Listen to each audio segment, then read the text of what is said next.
warahmatullahi wabarakatuh. Perkenalkan, saya Saiful Haq dari Madrasah Digital bersama Mbak Asfinawati ya. Iya. Jadi di kesempatan kali ini kita mendapatkan wawancara eksklusif sama Mbak Asfinawati terkait korupsi.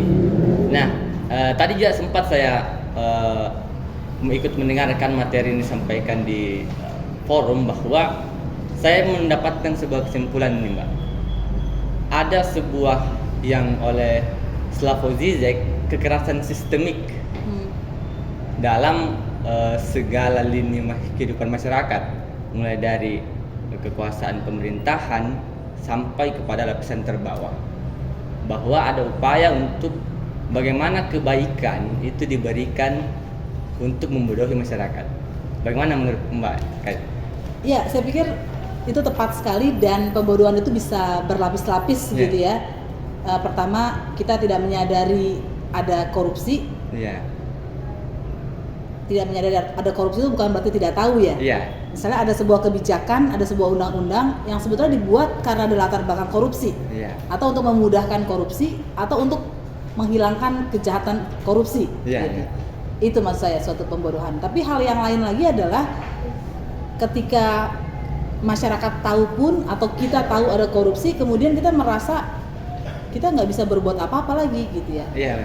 Itu menurut saya karena sudah ada internalisasi yang luar biasa.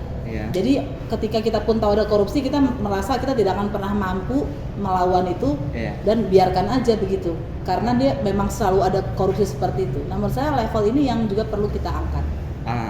Berarti sebenarnya kan ada sebuah penenangan dalam diri masyarakat bahwa ngapain kita lawan gitu. Toh yang penting hidup saya kayaknya enak-enak aja gitu. Dia nggak melihat gitu bagaimana masyarakat lainnya. Nah, lantas sebenarnya bagaimana sebagai kita masyarakat ataupun mahasiswa untuk mendiagnosa secara lebih tepat gitu terkait korupsi ini? Yang utama kita harus meluaskan cakrawala kita tentang apa yang disebut korupsi.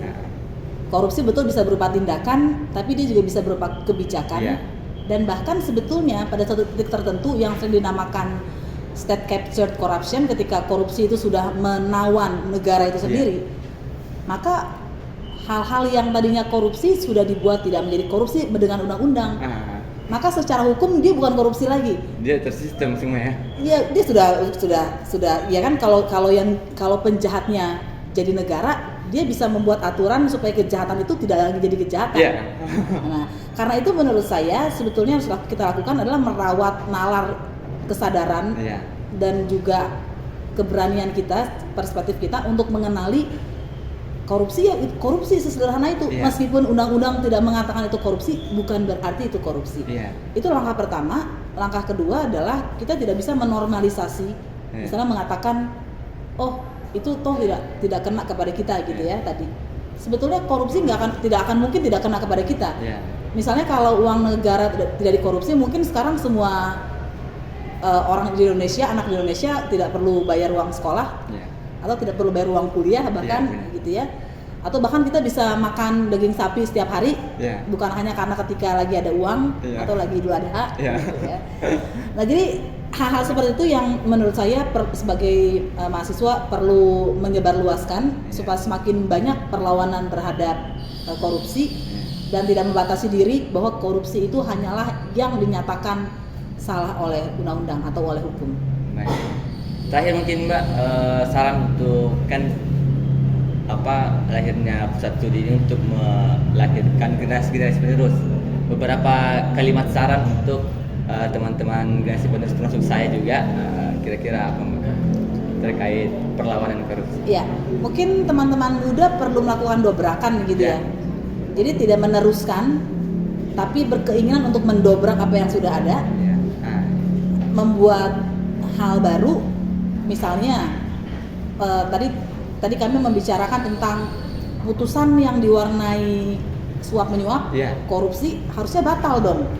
Mungkin teman-teman bisa memulai membuat kajian tentang itu, menyebarluaskan yang meskipun dianggap aneh oleh orang lain atau oleh masyarakat luas, oleh akademisi yang lain, nggak apa-apa, karena itulah yang namanya dobrakan gitu ya. Dan sejarah selalu terjadi, sejarah baik selalu terjadi karena ada pendobrak-pendobrak begitu. Baik, mungkin itu saja ya terkait wawancara conference atau press conference kita dengan Madrasah Digital. Sekian, assalamualaikum warahmatullahi wabarakatuh. Terima kasih.